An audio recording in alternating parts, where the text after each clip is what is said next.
everybody. Welcome to Currency Roundtable number 3, I'm told, by my group of fellows here. And I want to say Happy New Year to everybody. And we have our same group together. We have Ontario 100 with us. Happy New Year. And we have Stu Plubeck. Happy New Year. I survived. You notice everybody's a little tired today. Dustin Whitty. Yes. Dustin did up. You guys threw 2 videos out this morning. They were great videos. So, guys, I'm Dan from Polar Currency. It is New Year's Day actual today, and this is our 3rd video, backed by popular demand. This subject has been requested, and we knew it would be, and we wanted to talk about it ourselves, actually. And eBay comes up a lot, and we wanted to take a step back first and say, let's talk about where we all purchase and what are the best options that we think are to purchase banknotes. And it's not as easy as you think, but there are a lot more places, again, that this group brought up to me that I'm like, wow. So we're going to go through a list of where, and it's really the pros and cons. We're going to leave the how-tos for later episodes because, again, eBay is going to be probably the biggest part of this discussion. But we're not going to do the how-tos. We're going to say why, the pros and cons. Why do we use eBay? Because it probably is the most common place that most of us buy our currency on. So with that said, we're going to get right into it. And I got my list here, so I'm going to be checking that. The first topic that we're going to be bringing up is local coin shops. I hate calling it coin shops, but that's what they call themselves. But, LCS shops. So I'm going to toss this to Mr. Plubeck first. Stu. You're going to take this first, and we're all kind of going to give our own 2 cents. Stu. All right. Hi, guys. Good to see you all, and Happy New Year to everybody watching. As far as local coin shops go, I am in a really good area. I'm centrally located between Milwaukee and Chicago. So not only is there a huge population base of 2 major cities, but there's a little bit of money around as well. I've got a local coin shop in my town. I have a local coin shop 10 miles north of me in the next town. I've got a local coin shop 20 miles south of me in Illinois. And then, of course, when I go to those big areas, I've got other places that I can go. Now, I understand that I'm spoiled in that aspect because a lot of people don't necessarily have this many options. But it's been my experience, of course, that they're called coin shops for a reason. They have coins, and if you really want to find currency, you got to ask. Most of the shops that I went into for the first time didn't necessarily have the stuff out and displayed. It wasn't until I started showing an interest and I started showing a little bit of green that they made their stuff a little bit more prominent. But that's what I found is most coin shops are gonna have currency whether or not it's displayed. Ask them. Oftentimes they're buying full collections of coins, and there's always going to be a piece of currency in there. And these dealers will generally just put that currency in a box if they don't specialize in it. So just by asking a coin shop if they've got currency, you'll be amazed at the box that they pull out. And I was able to score all kinds of great deals. I got a $20 brownback that was sitting in one of these boxes. I think I paid like $400 for it, and it's like a $700 note. That's another bonus. When they don't focus on currency, they will price the item when they get it. Well, if that item's been sitting in a box for 10 years, you're getting it for that 10-year-old price. And since most people don't dabble in currency, it's always a good idea to check those boxes because you're going to find those kinds of things. Nobody else has really picked through them.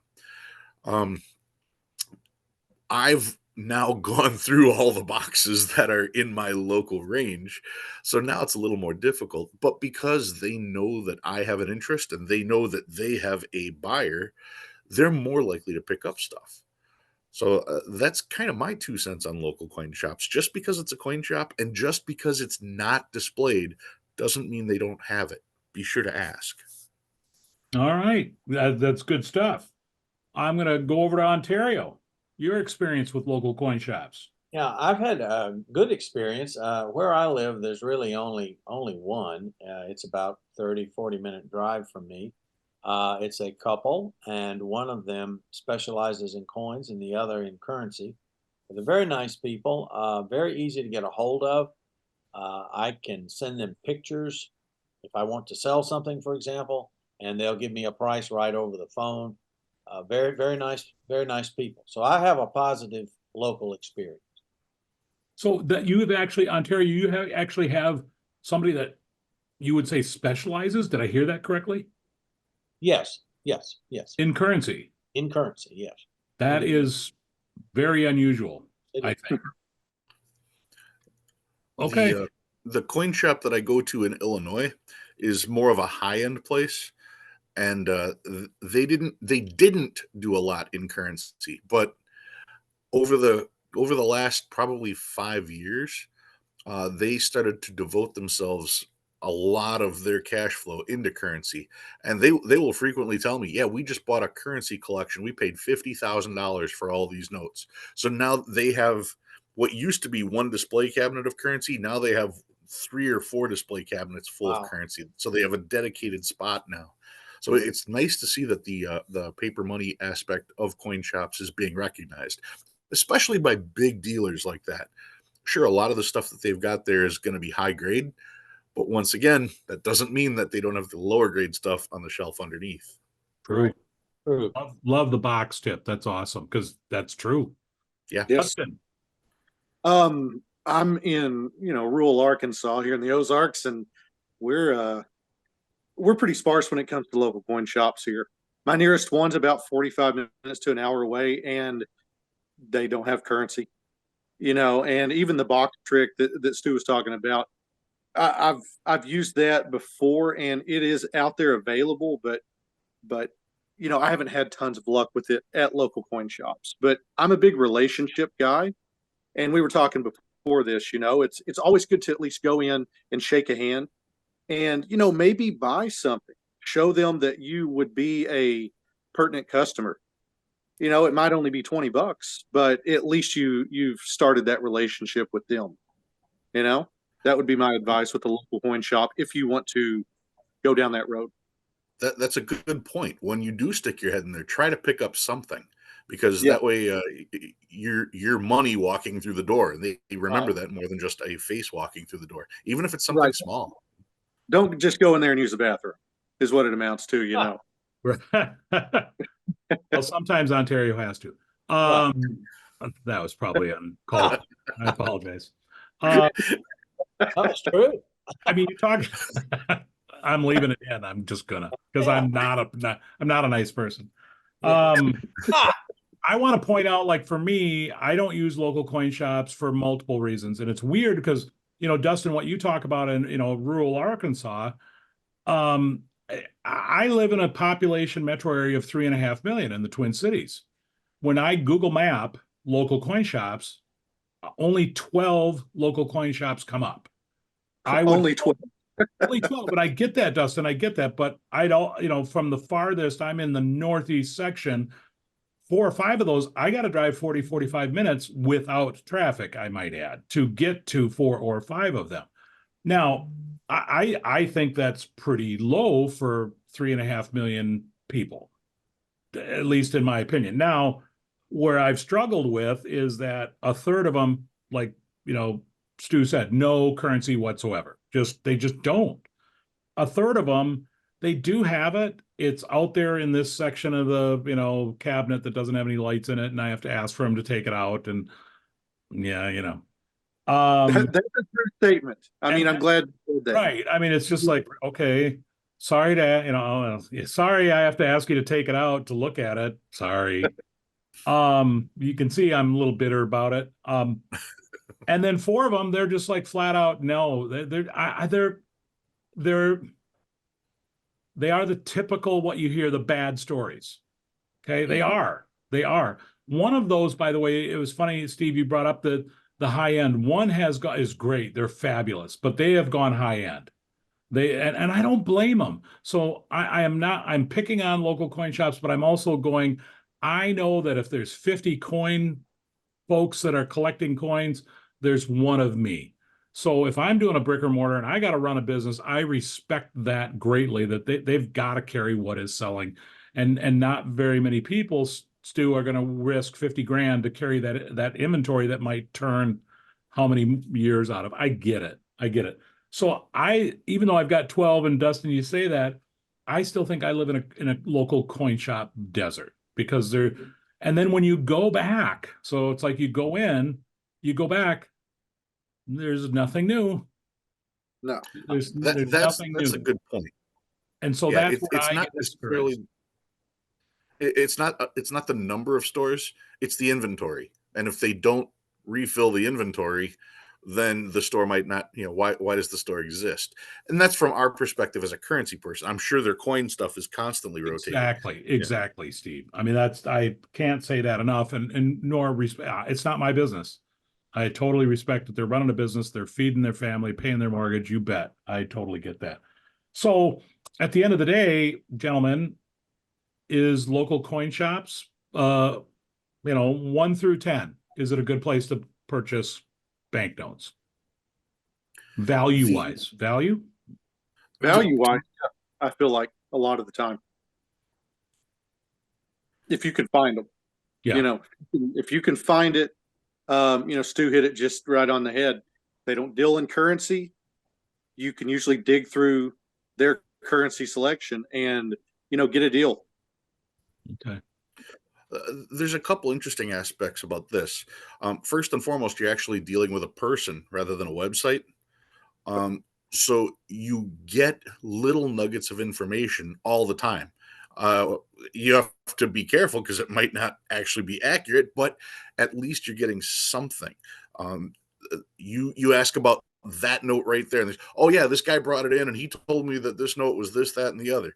Okay, great. At least I know a little bit about that. Whereas if you go just generally looking at anything else, you're just going to see the note. Period. The Okay. other very cool aspect about LCSs is, like you said, Dan, they are a business, which means they have to pay bills, which means you walk in there with cash in hand, you may walk out of there with the note that you're looking for at a substantially discounted price because rent is due tomorrow. So that is something that you can take advantage of and help on prices. Or they've been carried on their books for too long, and now it's just time to cut it loose and get the cash. Exactly. Turn it into a ADS Morgan. All right, that's enough of local coin shops. We all get that. Next on the list, pawn shops and flea markets. Dustin, I'm going to throw this at you first. So I think with pawn shops, it's one of those things. It's kind of like a local coin shop where you need to continually visit their inventory.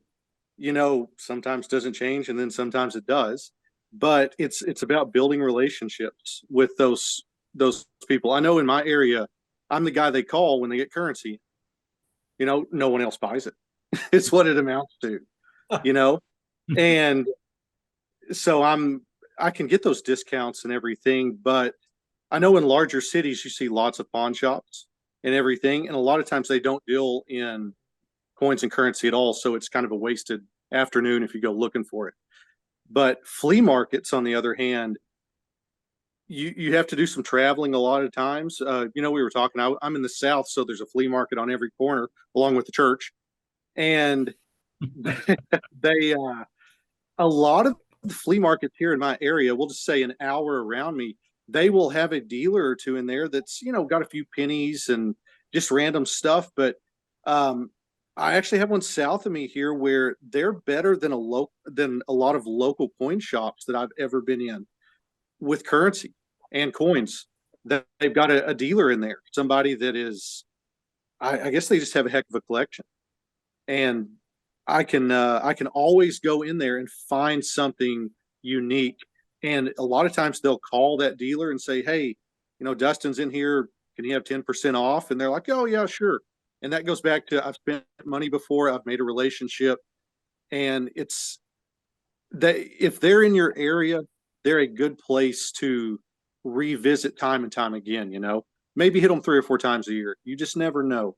Dustin, define. I mean, because I know, like we were talking about this earlier, like me and Steve, we're farther north. There's less flea markets. I think I have a general idea of what a flea market is, but there's a lot less of them the farther north, because I think it's a weather thing.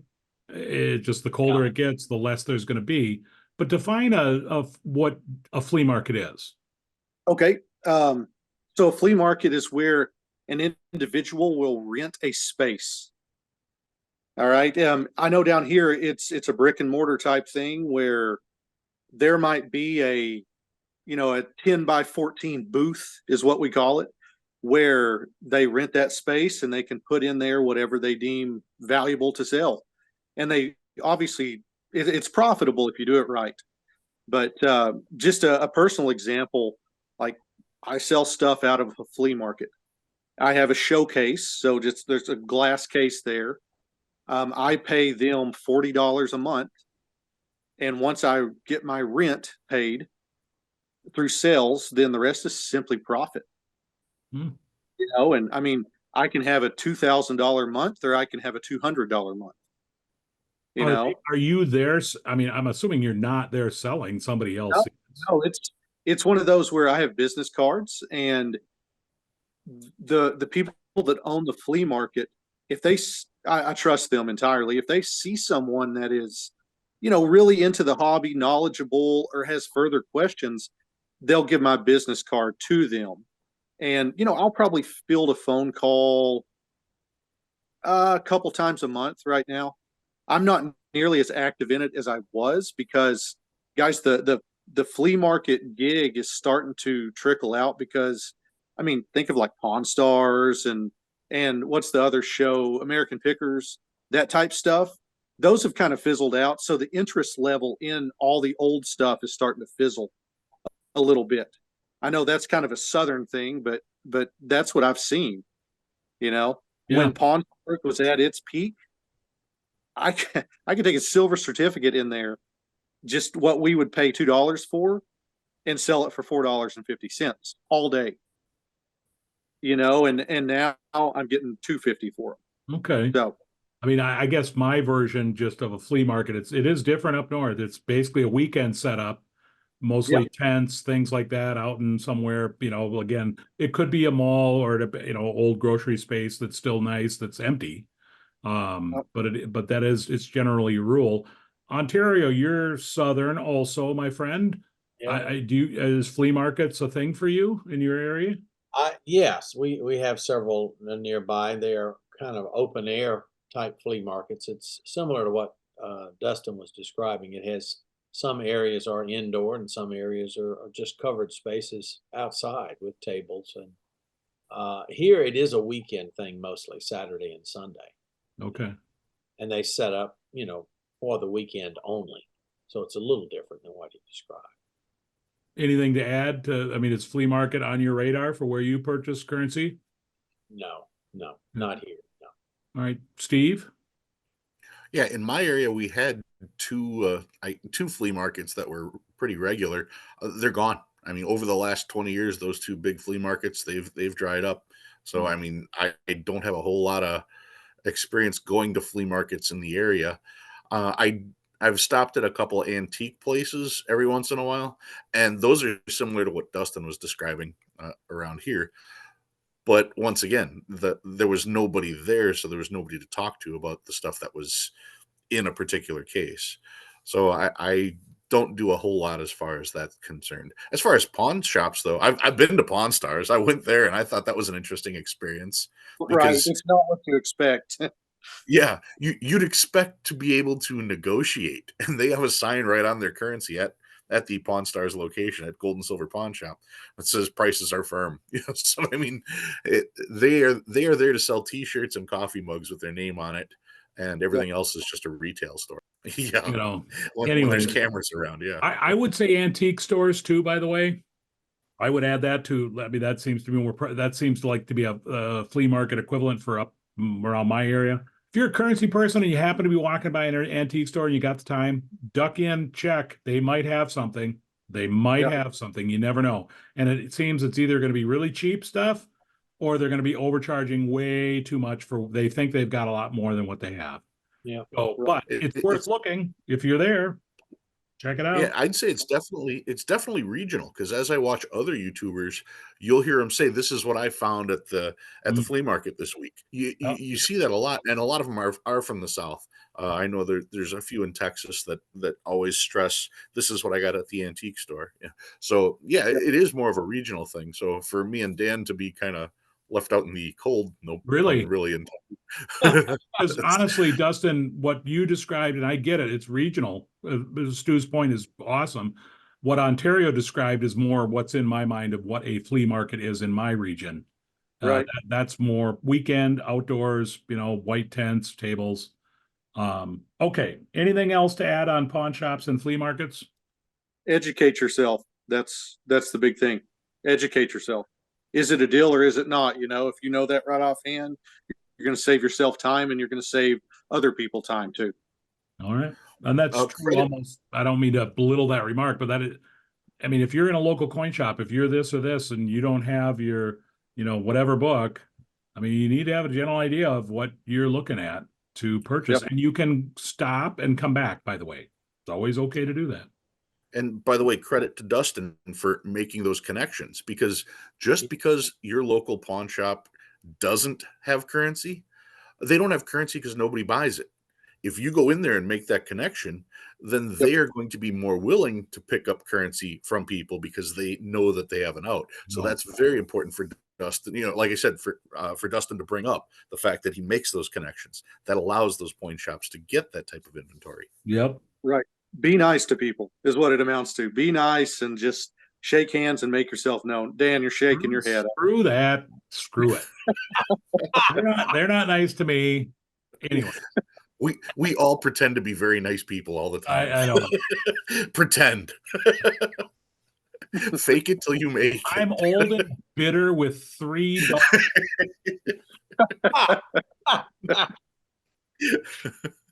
More on that. Watch my Give Them Money Christmas, boys.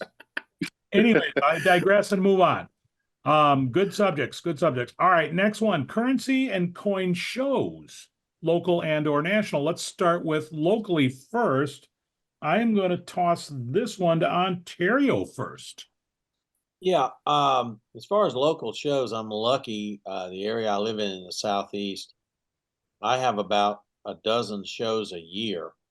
That is an easy drive for me to go to. Now, they're not huge shows; they're small shows, sometimes 20 to 30 dealers, and the larger one maybe has 100 once a year. But so I'm very lucky in that respect, and I have met a number of dealers at those shows, and always make sure I talk to them and see what they have in their inventory when I'm there. So again, connections very important. And so that's part of your regular frequency as far as monthly, bi-monthly, whatever that you take advantage of. Yes, absolutely, Okay. absolutely. Yep. Um, and the currency selection, I'm kind of leading my witness when I talk Yeah, about it, is good. currency collection is well, I gotta be honest, that's hit or miss. It's hit or miss. Sometimes you go to a show and it's really really good, and then other times I got to be honest, it's a desert. You know, I Okay. guess for me, I'm lucky in that I like coins and currency. So if I don't find the currency, I start looking at coins. But Is I the know that's benefit of, yep, not true of doing everyone. both. Okay. All right. All right. Steve, let's go to you next. Okay. I live fairly close to Chicago, so there are major shows that come in my direction. But to be honest, I probably only go to like 2 or 3 shows a year. Not from not wanting to, but just having the time to actually do it. The thing is you have to have the time and you have to have the extra money in your pocket. Right. Going to one of these shows, can be expensive just getting there, especially if it's not close to your house. So you want to make sure that you've got a little bit of spending money in your pocket if you're going to make the effort. Sometimes those small local shows are actually really exciting because you don't get major dealers. You get the average collector who has a bigger inventory and they want to try to thin down their collection. And that's where you're going to find a lot of unique pieces as far as currency goes. I stress all the time the time to buy an item is when you see it with currency, because you may never see it again. Right. So by bringing small collectors out and having them have tables like that, that gives you the opportunity to see things you may have never seen before. So that is kind of why the smaller shows are almost better. At the big shows, you have major dealers, uh, hundreds of tables, but people want to bring the biggest and best that they have to these shows because they need to sell that one item to cover their costs. Whereas, like I said, the smaller shows, you can find some really interesting things that you may not have seen anywhere else. Justin. They've hit on a lot of it. I love what you just said, Stu, with they've got to cover their rent for that table, And something I learned a long time ago, I used to go to the Memphis Paper Money Show, and they no longer do that. I think I went about a decade ago, and they'd have 150 tables set up, and it would be nothing but currency. It was the Mecca. It was so great. But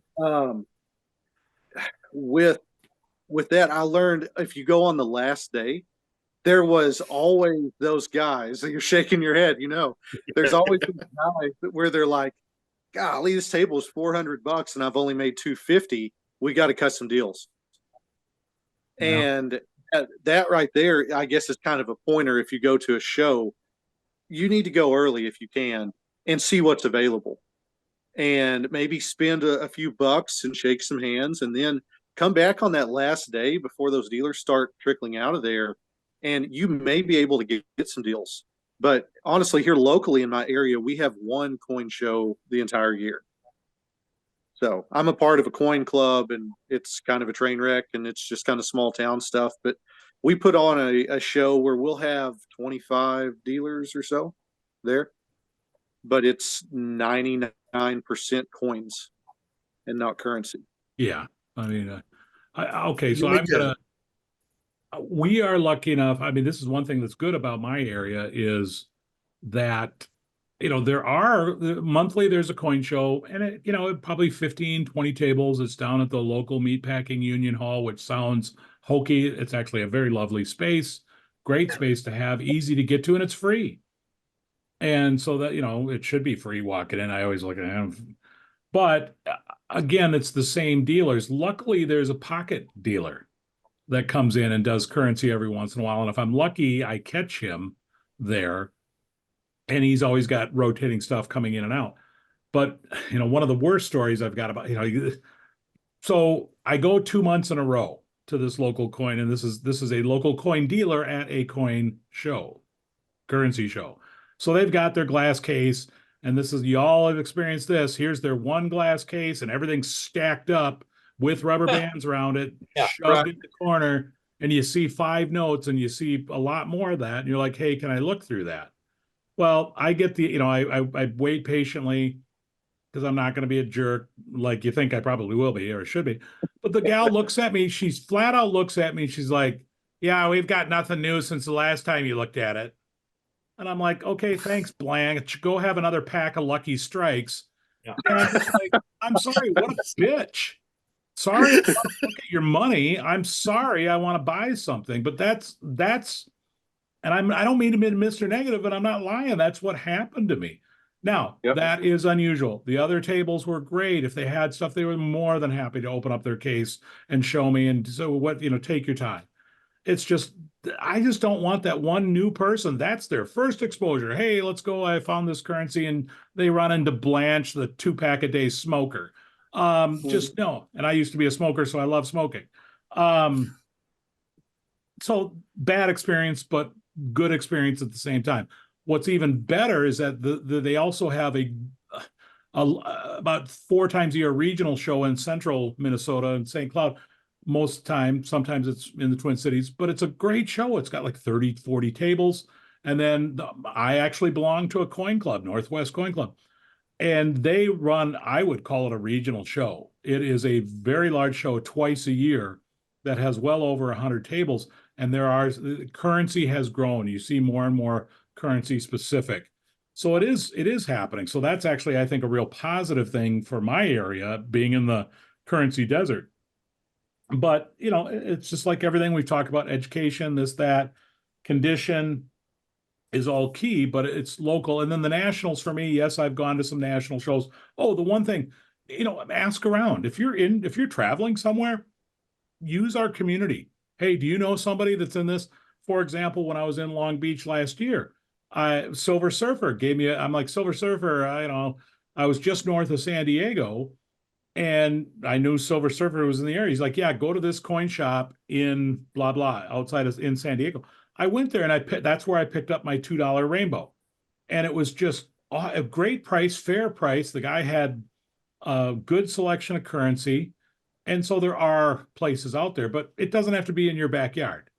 You know, if you're out about traveling, think about it. You know, you got to be prepared. Steve's like, bring your wallet. You know, you got to be prepared. Dustin accidentally made a really good point that we should focus on or we should at least restate. When you're going to the shows, if there is something very specific that you want, go early. That way you can check all the tables to find that one thing. But if you're going to the shows looking for that deal, no matter what it is, that's when you want to go late. So the timing of going to the show is huge as far as what your actual goal is. If you're looking for that one note, go early, get it in the best condition you can. If you're looking for something neat, And whether you're at a local coin shop or you're at, you know, that local coin shop may be at the show too. They do them frequently. Yeah. But you know, I ran into a guy. This was at the regional show that I was at last winter, and this is when I picked up my $10 bison. You know, it's probably an 8, but I love it. It's one of 4,000. You have it. This guy had it seriously in a book. I had to go through his books, turn it to like page 10. There it is. And he was asking $450 for it. I know that's not, I thought it was cheap to begin with. I would have paid $450. Yeah. Because it is about an 8. It might be a 10. I think it's better than a 6. But I just looked at him. I'm like, you know, my favorite line is there anything you can do on price? I'm not saying I'm going to pay less. I'm not that guy. I'm just not that much. You got to be nice. I know. Yeah. It's me. Coming from you. I know. I know. It's scary, but I want something. So this guy's like, he sat there and said, he threw out $325. He was asking $350. He's like, I've had this banknote for 20 years. Oh, Wow. He's been carrying that. And when I'm like, well, might have something to do with you got it buried on page 10 of this massive book. I don't know. It's called marketing. Presentation, which I'm such a jerk. I don't care. This is just my experience. So dig in. You dig in, take a seat, right? You got to be patient. You got to dig a little bit. But I think the big coin shows, if you can get to them, like we had a couple questions on, are you going to the fun show coming up, right? And just like, no, I can't. It's very difficult to spend arguably minimum $1,000 to do with a flight and food and hotel. But I can tell you this, Dustin, we were talking about it. I think I'm going to go to Central States next year.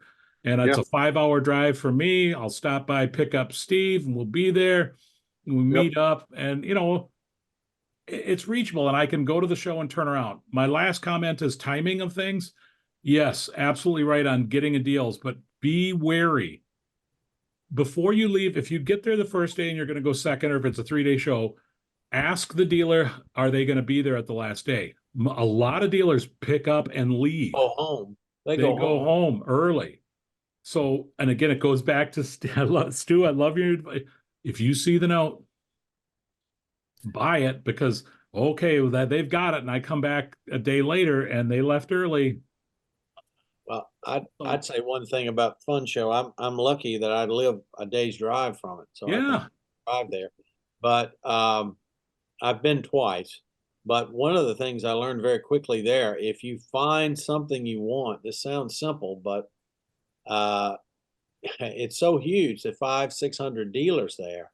If you find something you want, you better, well, with a camera phone now, you better take a picture of that booth number and a picture of whatever you'll never find the place again. Right. They are big. They're big shows.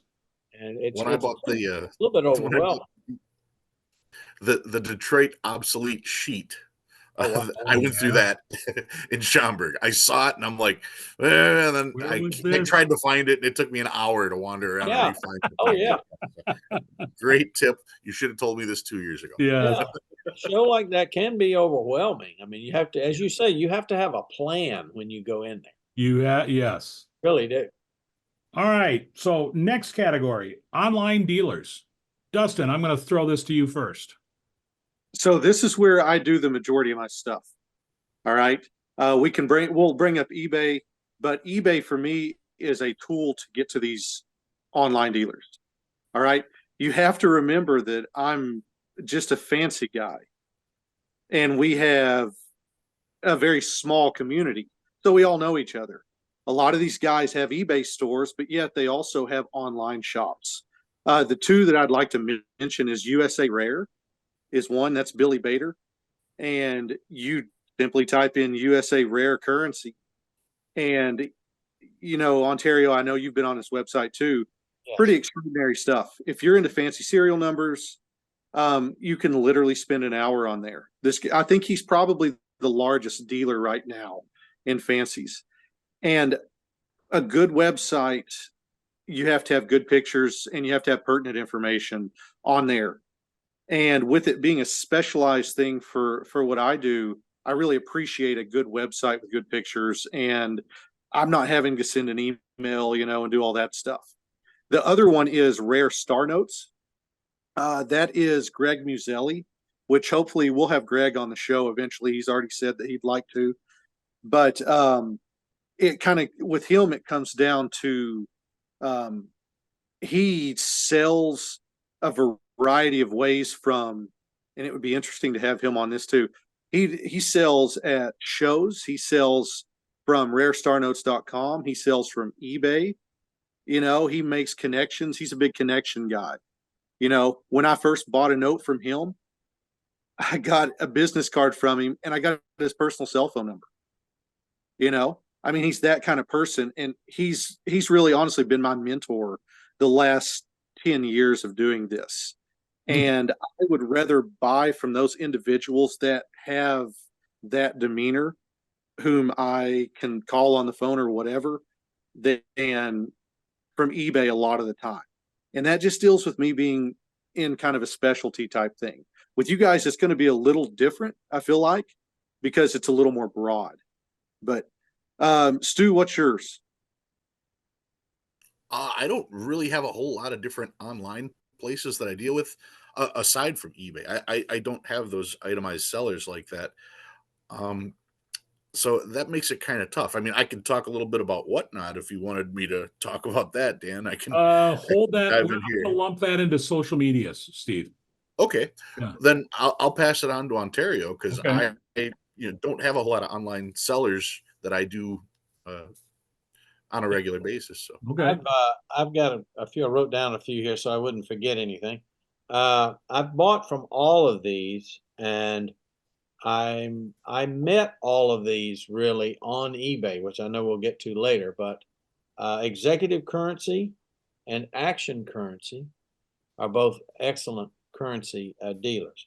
The other two are coin and currency dealers, but they have an excellent selection of currency, and that is Executive Coin and Currency and Coast Coin. Again, great pictures, I think fair prices, and their inventory turns. I mean, I check all of these guys regularly.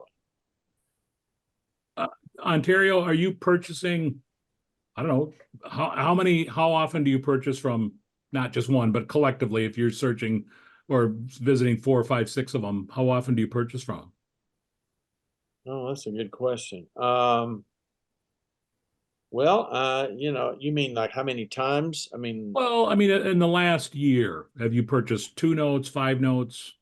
oh, in the last year, I've probably purchased 20 notes. There you go. That's exactly. So they Right. are. I mean, and just let you know, Ontario folks does his homework. Just Right. FYI. So that's a great option for those, and we'll have all those websites up. My biggest, it's not an issue. I agree with all. I've been to almost all of those. It's just for me, it's they don't have what I have at the time, and it's just the coincidence. So I'll go there, visit, see. Okay, you don't have what I'm looking for, so I'm mainly hunting for something. I don't know. I mean, maybe it's because people like Steve. Hey, here's this Canadian 50. I gotta have it now. Um, I'm more hunting because I do get ideas from people like you guys and other people for what I do for my channel, and that has now taken over my collecting, to be honest with you. These interesting notes with stories, and I've gone a completely different direction with obsoletes, and I'm looking for notes to tell a story that I want to have part of my collection. I'm just not buying a note to do it for a video. I want it to be part of my collection. So I have become much more. I've done that. Yeah, I've become much more hunt oriented rather than broad. But they are good websites, and all of those, most of them, the ones I know I've been to, good pictures, good descriptions, things like that, and that's key. Some of them just are terrible, by the way. Excellent customer service too. I don't Yeah. want to. Oh, good, yes, Exactly. Communication. good Yes. communication. Yes. All right. So online dealers, check. All right. So probably the most, I don't know how much time we want to spend on this, but it needs to be mentioned. Social media. I'm going to take this right off. So you got your Facebook, you got your Instagram, you've got YouTube, you've got, we're going to lump Whatnot. Stu is probably the expert in this, although I've checked it out and it is what it is. My issue with Facebook and Instagram is that I just don't spend that much time on. I'm not against social media. I check my Facebook, but I don't check it that often. So when a note comes up for sale, a lot of times it's gone by the time I can even react to it. I mean, I'm seeing the post for, sorry, Dustin, I'm not on TikTok like you. We're checking it every time to see how your Oh, I'm not profile's on doing. TikTok. You're totally on TikTok. You upload all your dance moves. I do some dance moves. Yeah, you're right. You frighten yet excite me at the same time, Dustin. But it's just I, there are some good things, and then you question whether the reputable. I don't know, customer service. How is it that I'm doing? Yeah, just give me the Venmo me the money. There's a certain uncomfortable factor that you don't have there that I think that you do have with a local coin shop, that you do have even with flea markets and things like that, where you can go back to someone. That's kind of I'll call it my security blanket a little bit. So that's really all I have to say about Facebook and Instagram. They are out there. I've seen great notes come across, especially. But education aspect, yes, get part of those Facebook groups. There's some great groups for national currency, national banknotes, others. You can really become, it's amazing what you can pick up on the education aspect from that. All right, I'm going to toss this back to Steve.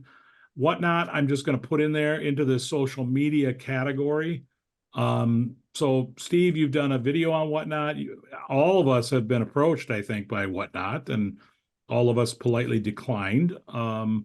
Because and I'm not knocking. I don't think anyone, we're laughing, but it's just not the way currency should be bought and sold. Steve, I'm going to. Whatnot is a great idea. Whatnot is a great way to sell quantities of small items. Whatnot is a great way to market to many people at once. Whatnot is a great place to activate that buying temperature for people. Whatnot is not a great place to sell highly valuable rare collectibles because that's an oxymoron.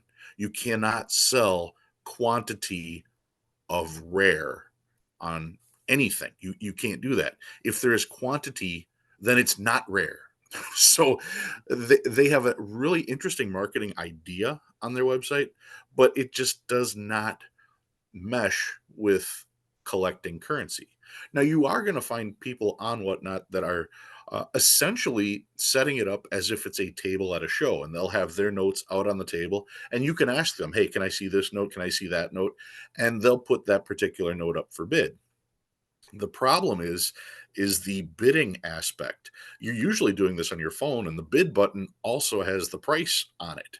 So as soon as you cover that bid with your thumb to put in the bid could have changed 3 times, 4 times while your thumb is covering up the number. So you don't even know what you're bidding on if this is a sniping opportunity. And I'm sure we'll get into sniping and stuff like that when we start talking more into eBay.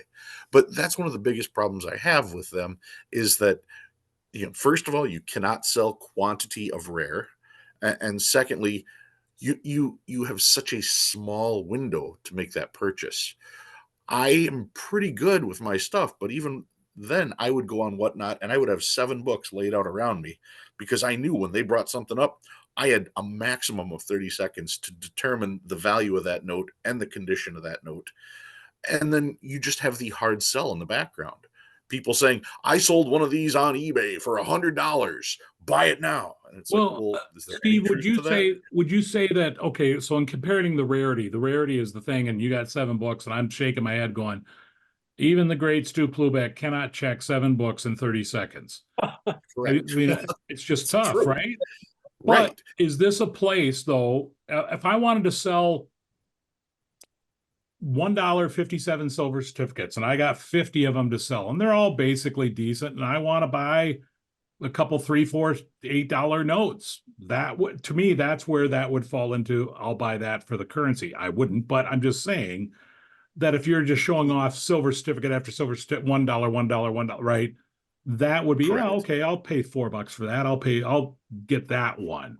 But once it becomes Correct. into, okay, well, this is a series, this or that, or a fancy Dustin, or you get up into the rarity, or I don't even want to say rarity, collectability Right. Yeah. notes. And we're really talking $50 and more, I think.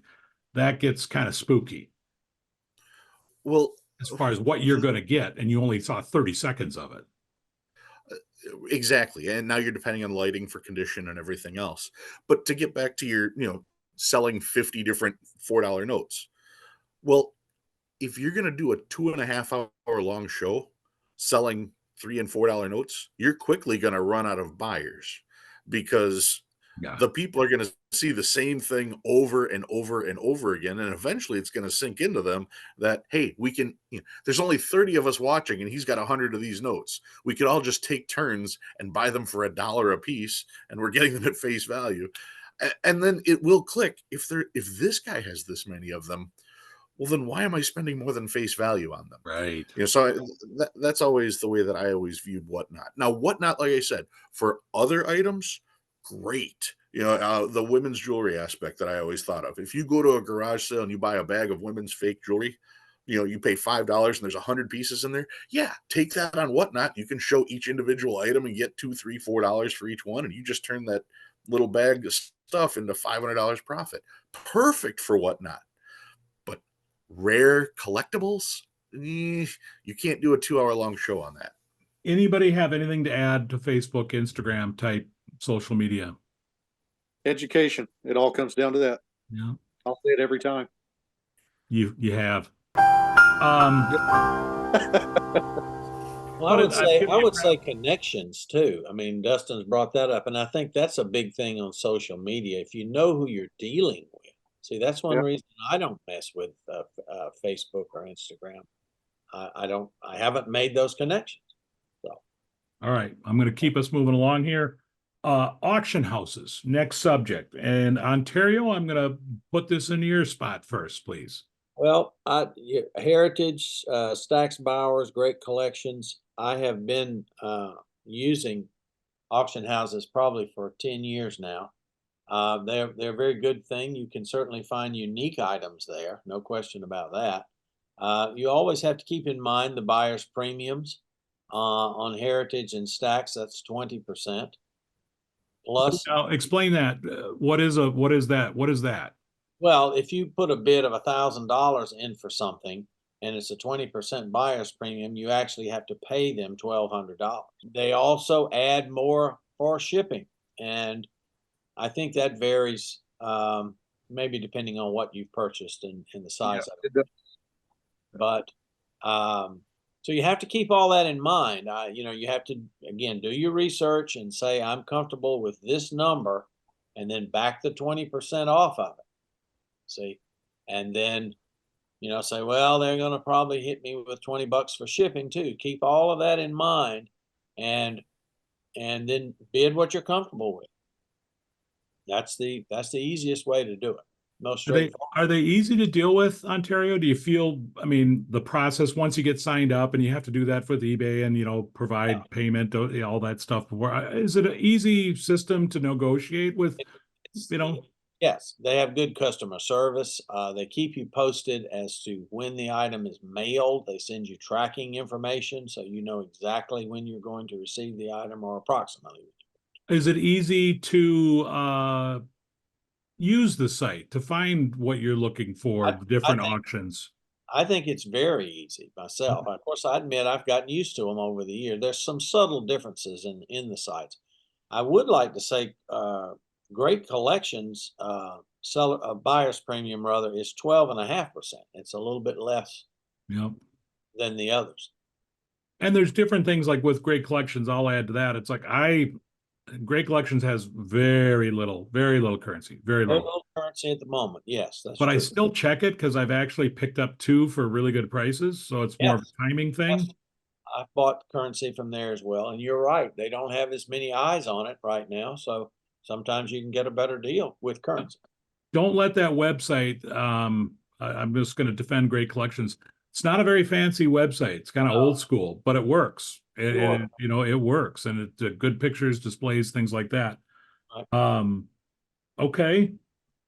So you got Heritage, Great Collections, Stacks and Bowers. So, all right, Dustin, I'm going to throw this down to you. Anything to add to auction houses? Ontario hit it pretty well. I like, he said unique items and stuff. And it honestly goes back to what Stu says. If you see something that would be a good piece in your collection that you want, that number that you'll pay for it, and you put that in as the bid. Because, we were talking about it prior here. You may not have time when that auction goes live.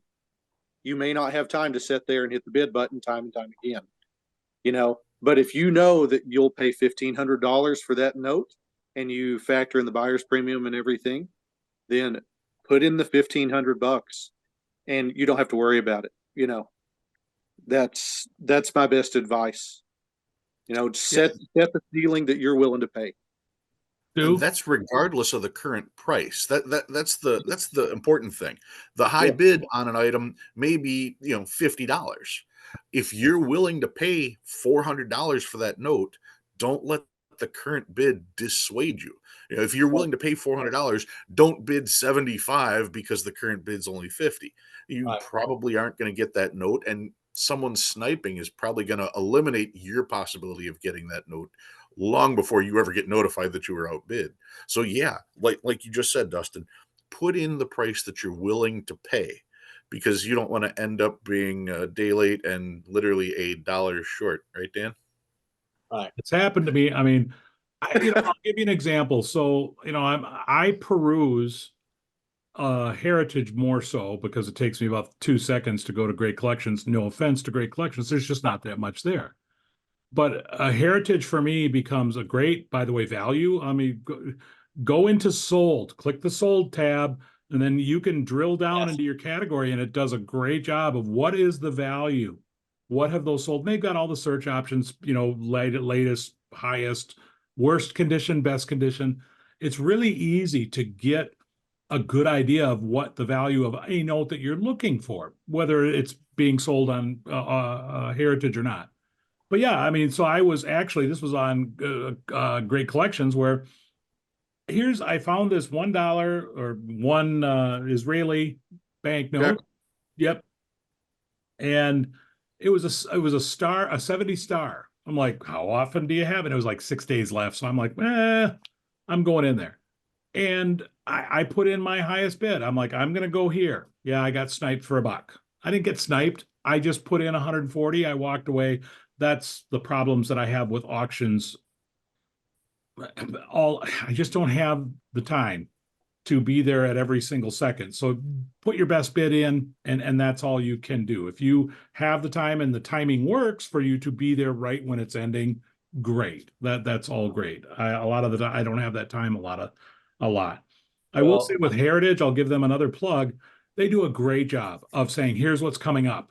Plenty yeah. of time for you to peruse and Yep. see what's out there to Oh, research. They yeah. do a great job Yep. with that. 2 and 3 months ahead of time. A Yeah, lot of Yes.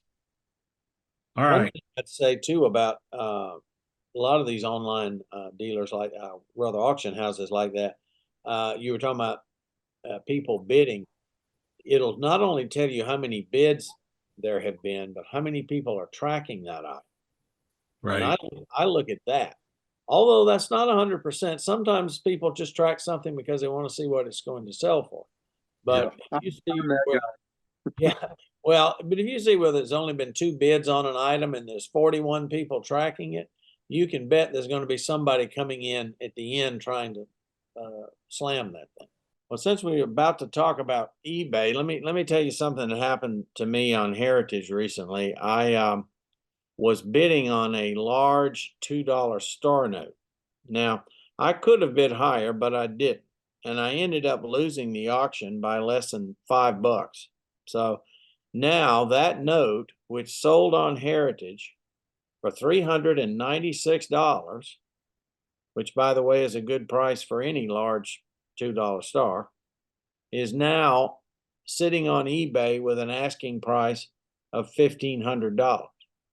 Do you think that's a good price? I mean, it's a Yeah, bit that's high, but yeah, that's a that note is a Freeburg 59 Mule Star, oh, and there's less than 25 of those things known. so that price could be well justified. Yeah, and like I said, I did not know that at the time. This is another good example of where information is king, you know. And that was a really good deal. Somebody got that note for $400 because a note like that doesn't come up for auction very often. Okay, I know we've covered a lot of where, other options, but we wanted to do that because there are other legitimate options and you should be checking all of them. I think we'd all agree with that. But we've gotten to eBay right now, and that is our next episode. We're going to concentrate on eBay and dedicate that whole next show to eBay. But we wanted to obviously talk about it today and say, really, why is eBay our number one, individually? Why do we use eBay as our primary go-to and possibly where we purchase? So I'm going to kick this off to the king of the eBay, and I knew you didn't want me to say that, but I'm going to say it, Stu Plubeck. All right. I am certainly not the king of eBay.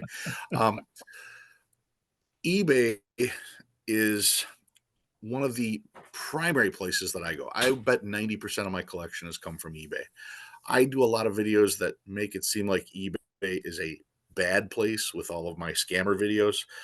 It is not. I have to actually look for these scammer videos, and every video I do makes eBay a better place. I think we'll all agree with that.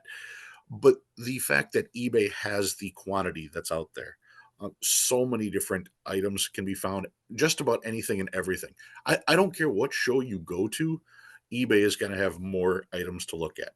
You're going to be able to find generally multiple versions of the same thing. You're going to find it from different sellers with different prices, with different pictures, different sellers with different attitudes. There is so many great ways to find currency on eBay. That's why it's one of my go-tos. All right. Dustin. Like I said earlier with eBay, it's a reference for me. I still buy off of it and I still actively bid, but I mainly use it as a price guide.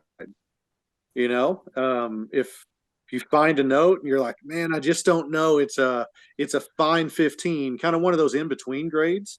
You can always rely on eBay to have a sold item, and you can select in the last 3 months, 6 months, up to I believe a year back, maybe 2 years, and you can get a reference for the last time that sold. And you can also invest in like tracking price and all that good stuff. But eBay for me, I use as a reference, and it's honestly like the old school JC Penney catalogs.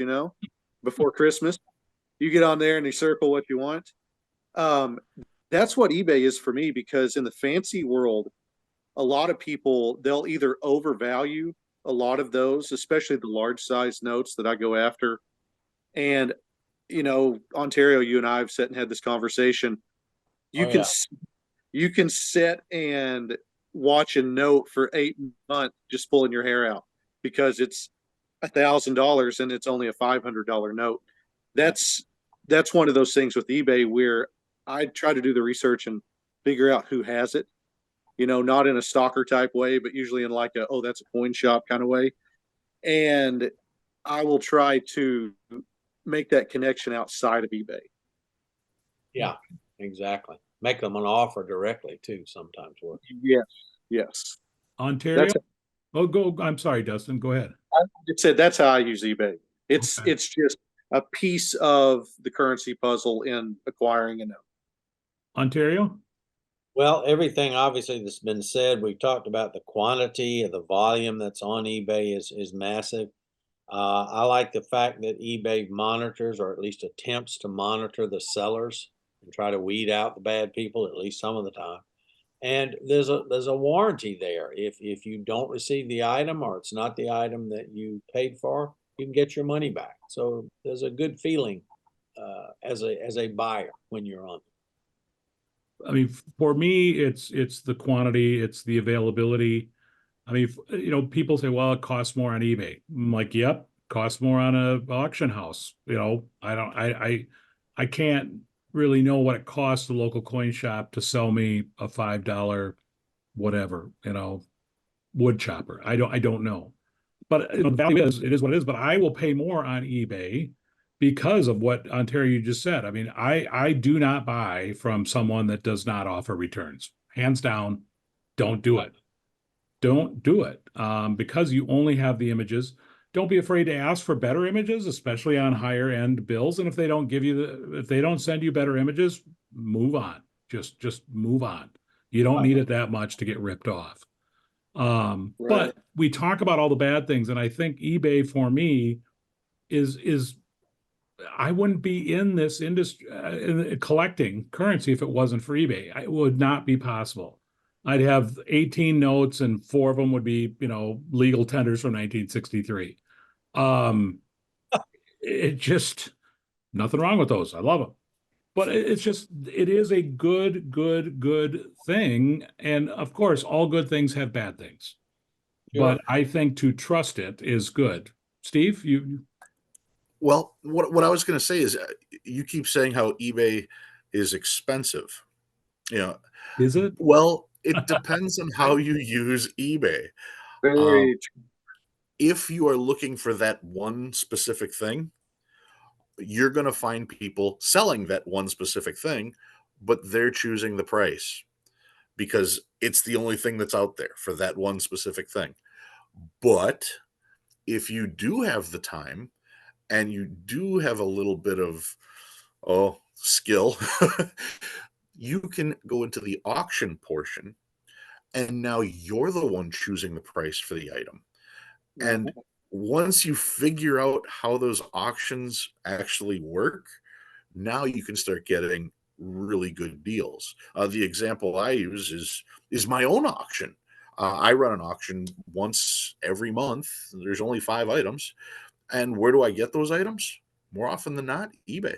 More often than not, I'm able to find items that are either mislabeled, they're in the wrong section so that the right viewers aren't seeing these items.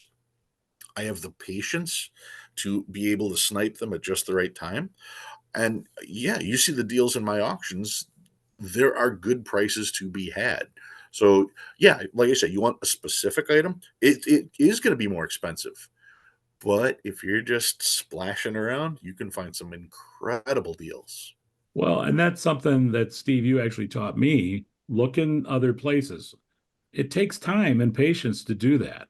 Yes. Okay, if someone has, Dustin, you brought it up earlier, if someone has mislabeled something and it's in the wrong category, and you're just perusing, and it's like I get sucked into this sometimes a lot, where I love it that Dustin said the old JC Penney catalog, because I'm just like going through, hey, what's there?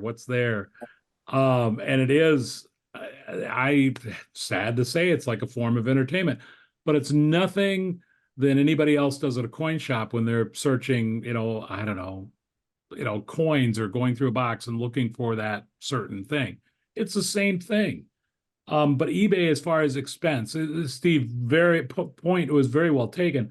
When I say I don't think it's expensive, the dollar maybe value amount may be more than the local coin shop, but I didn't have to drive to the local coin shop. I didn't have to go to the local coin shop to see that they didn't have it there, by the way. Let's just start there Yeah, and then yeah. come home empty and done. So that's where my time is more valuable. My gas money is more valuable than that. Arguably, you could say, yeah, eBay's 10% over what a coin shop might sell it for. I have no idea. But what's the time and effort? And I will go back to the auctions, as for the auction houses and say, yeah, but they've got some really cool stuff that you're not even going to find on eBay. And if you do find it on eBay, it's already marked up, there's those two highs there. It's the one of one, Stu. Yeah. But I am The a other, big fan of eBay, and I think it's done more for currency. Where the hell are you watching our videos? Because you're not coming over to the YouTube. Where are you? I'll say it again. You're costing me money by driving the price up. You're not over here on I YouTube. was about to say, just listening to everyone talk, I was about to say, and I think eBay has a more positive, uh, well, it is more positive for currency collecting than coins. Does that make any sense? That's kind of what I'm hearing, because you smaller group of people, but they can find what they're looking. Yeah. one of the other benefits that we're not considering is eBay not only is a great place to buy, but you can also sell. People always ask, well, what do I do with this once I have it? And with me always saying, if you see it, that's the time to buy it. Okay, you can always upgrade it later. Okay, well, I've upgraded it. Now what do I do with the old one? You've got a way to get rid of it by using eBay. And that's just another little price thing to keep in mind. If you buy a note for $100 and then you upgrade it with a $300 note, well, keep in mind you're going to sell that original one for $100, $120, and that's going to come off of the price of the next note that you're buying. But Right. being able to use eBay as both a buyer and a seller, and it's one of the easiest ways to do it. Sending stuff out to Heritage, that's going to be a process. But eBay Right. is just so instantaneous. And we've had questions, by the way. There were quite two questions, or at least one, about graded versus non-graded. And I'm not going down this rabbit hole, but just to let you know, if you're on Great Collections, it's only going to be, they only do graded notes. That's it, period. Right. So that doesn't work out so well if you're just looking for a 1950, Federal Reserve note, D, whatever. You're not going to find that. Do you really need to buy that graded? Maybe not. I don't know. I don't look for that. And so eBay in categories of notes, and I buy a lot of non-graded notes because they tend to cost more. Doesn't mean they're worth more. And that's a whole subject in itself, is just because it's graded doesn't mean more. It shouldn't, but I think it does. It's, does EPQ make it even more, even more? Yes, it does. Should it? I don't know. But eBay for me it is a library of that's my local coin shop. And I think it's a good place to have, and don't buy anything from anybody that doesn't have a return policy, because and I have had, if you're worried about shipping, I've bought a lot of Canadian notes from up north, from Canada. And there's always like, ooh, be careful. Never had any problems. They've come through to me. I have had two notes that did not get to me, and it was not the seller's fault. They still got a great review from me, full boat review, even though I never got the note. But it was USPS. And yeah, that may happen. But eBay stepped in and gave me my money back, and they didn't take it out of the seller's pocket either, by the way, because the seller did what they said they were going to do, and they did. So that's the confidence factor that I have with eBay. And that's when I say, what's that worth? So if a local coin shop is going to tell me you're paying 10% more or whatever percentage, and I'm like, okay, I basically have a warranty, like Ontario said, I've got a return policy, I've got it shipped to my home, I'm not getting in my car and doing this and that. how much is that worth for my time and money? It's considerable to me. Not to mention how much time I suck up looking through that. Do I save sitting on eBay rather than going to the coin shop and getting Marge, the 2-pack a day smoker, yelling at me for wanting to look at her notes? I don't know. I think eBay is probably the best option overall for everything across almost every price point. I'd agree. So I will agree as well. it is a good option. Now we're going to come back and next episode and we'll expand on eBay altogether as far as, tips and tricks. Maybe you're not going to get a lot of out from us because, we don't want everybody to know We use those tips and We use tricks. those tips and tricks. But I'll tell you everything I do next Yeah. episode. I don't. Yeah, I mean, it's like we'll share what we care to share, and I hope you respect that. But it's more about just buying what I want to share about using eBay is more than just buying. And Steve, you're absolutely right on selling. You get that note, you now have good luck taking it to your local coin shop. And if I bought it for $100, I'm never going to see $100 at LCS. No way am I going to see that. So, well, I don't even want to say that because it depends on when you bought the note and how much the market has changed. yes. And I don't ever want to dissuade anybody from buying stuff at an LCS. No, I'm saying because we need those selling to a LCS. LCS, Steve. Right. Yeah, right. buying, no, buying is fine, but you're absolutely right with, notice that Steve said, well, I bought it for $100 and now I finally upgraded. He added up, it went up in value. Right. And more, I think I've seen that a lot of times in currency, but if you bought it yesterday for $100, you're probably going to clear 80 if you sell it tomorrow. Just that, you got to let the appreciation happen a little bit. So anyways, Correct. My 2 cents on that. All right, gentlemen, that's it. I mean, we went through local coin shops, pawn shops, and flea markets, threw in antique dealers just for the heck of it. That's a bonus. Online dealers, social media, auction houses, and eBay. That's a lot of places to buy notes. That's a lot of places to look. And as Dustin said, educate yourself and you will be educated just by going to those multiple places. I think that's a good message for me, that it's like I learned a lot. So going to these different options, I guess. Coin shows, didn't mention that. Coin shows and national shows. Anything else for anybody want to add to anything? Check out everything that we just mentioned. Even if you only do it once, go to a pawn shop once just to see. Yeah. Go to an antique shop once just to see. If you've never done it, it's still the experience. So yeah, take advantage of all these different things. Well, honestly, how much is in collecting is part of the hunt? Exactly. Yes, that's the fun. I mean, that's fun for me. Sometimes it's like anticlimactic. It's like, oh, I got it. Okay, but that's part of the reason why I haven't bought that $20 Technicolor. It's sitting there and what am I going to do after I buy that? Get the next, yeah, I won't go there. All right, folks, we appreciate you joining us once again for our 3rd episode. Basically, where to purchase notes. Coming up next is going to be our specific eBay show. If you got any questions or comments, please put them down. We will get to them. If not next episode, we'll get to the episode that it would make the sense. I'm keeping a running sheet on our comments and questions, so we'll answer them when it's appropriate. Happy New Year, everybody. Anybody else have anything to say? Nope. Happy New Year. Thanks for joining us. Yes. We And are hit out. that subscribe button. Hit this. We're doing Currency Roundtable. We appreciate that greatly, everybody. Thank you and have a great